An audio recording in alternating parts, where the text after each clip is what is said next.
में अब पढ़ेंगे फ्यूचर सिंपल और future indefinite tense. So let's see future simple और इंडेफिनिट।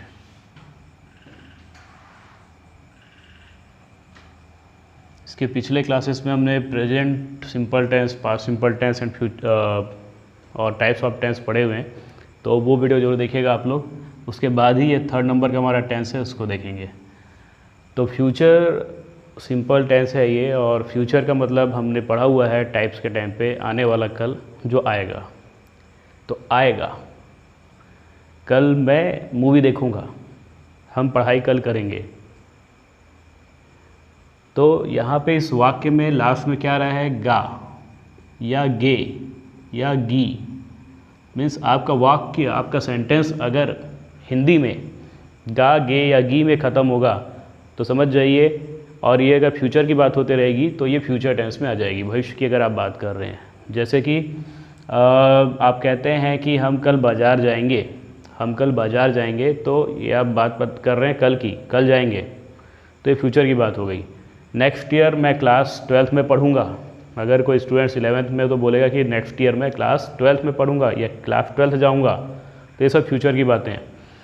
तो ये वाक्य हिंदी में ख़त्म होते हैं गा गे गी में, बट इसको इंग्लिश में आप कैसे बोलेंगे, हिंदी में तो बड़े आसानी से बोल ले रहे हैं। तो हिंदी से इंग्लिश में बनाने के लिए आपको क्या पढ़ना होगा, फ्यूचर सिंपल या फ्यूचर इंडेफिनिट टेंस, और स्ट्रक्चर को फॉलो करना होगा। तो स्ट्रक्चर आज का है सब्जेक्ट प्लस विल या शैल प्लस वर्ब का यहाँ फर्स्ट फॉर्म आता है प्लस ऑब्जेक्ट।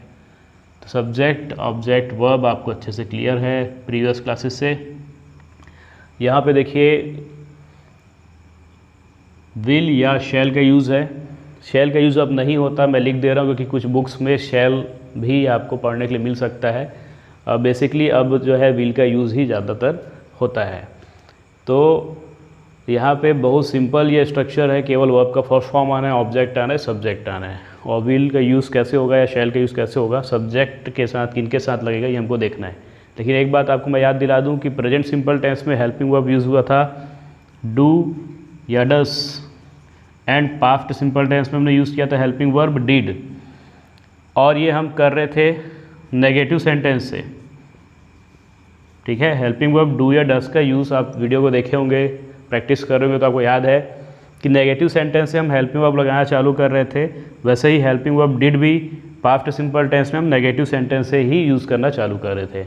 लेकिन यहाँ पे फ्यूचर सिंपल टेंस की बात करेंगे तो ये हेल्पिंग वर्ब स्ट्रक्चर में ही लगा हुआ है विल या शैल, तो इनको हमको शुरू से ही मिस सिंपल सेंटेंस या हम बोलें अफर्मेटिव सेंटेंस से ही आपको क्या करना पड़ेगा, विल या शैल मिस हेल्पिंग वर्ब का यूज़ करना पड़ेगा।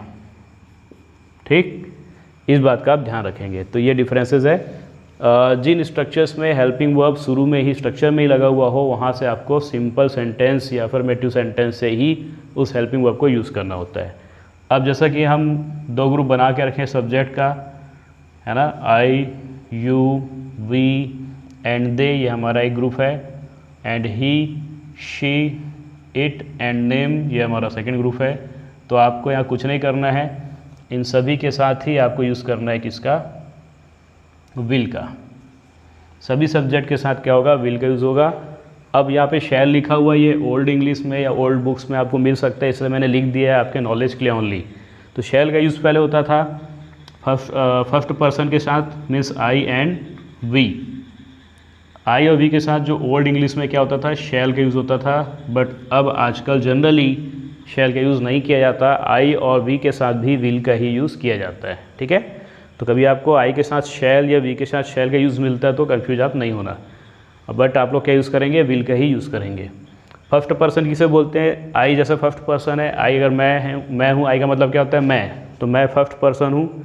और वी का मतलब होता है हम में मैं शामिल हूँ, तो यहाँ भी मैं शामिल हूँ वी में, तो मैं फर्स्ट पर्सन यहाँ शामिल हूँ, इंक्लूड हूँ।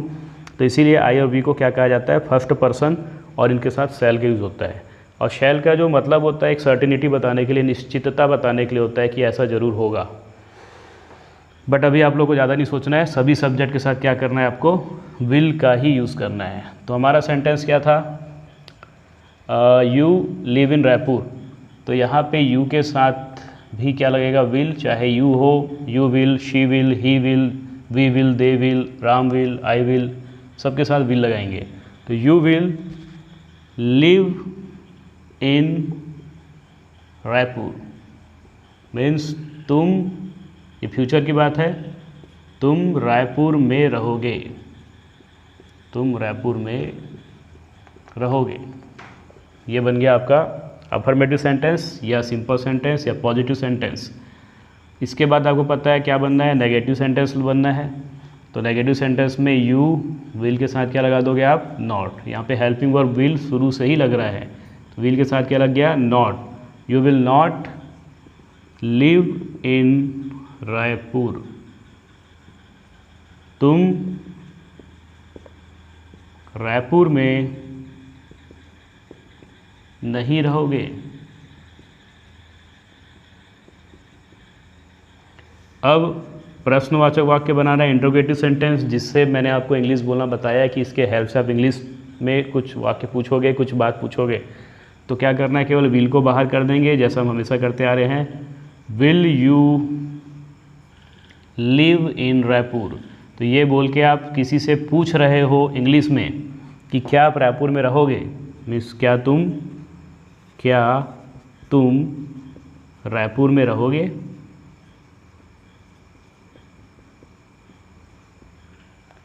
और नेगेटिव इंटरोगेटिव सेंटेंस में विल बाहर ही रहेगा और सब्जेक्ट यू के बाद आपको क्या लगाना है, नॉट लगाना है। Will you not live in Raipur, तो यहाँ भी आप क्वेश्चन ही कर रहे हैं बट नेगेटिवली, क्या तुम रायपुर में नहीं रहोगे, क्या तुम रायपुर में नहीं रहोगे।